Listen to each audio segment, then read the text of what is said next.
خالي من السكر. 3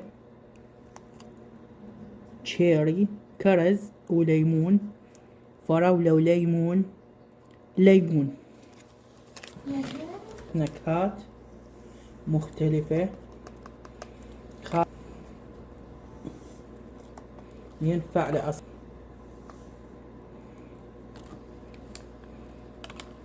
من عندهم 2 أسعارهم جدا مناسبة.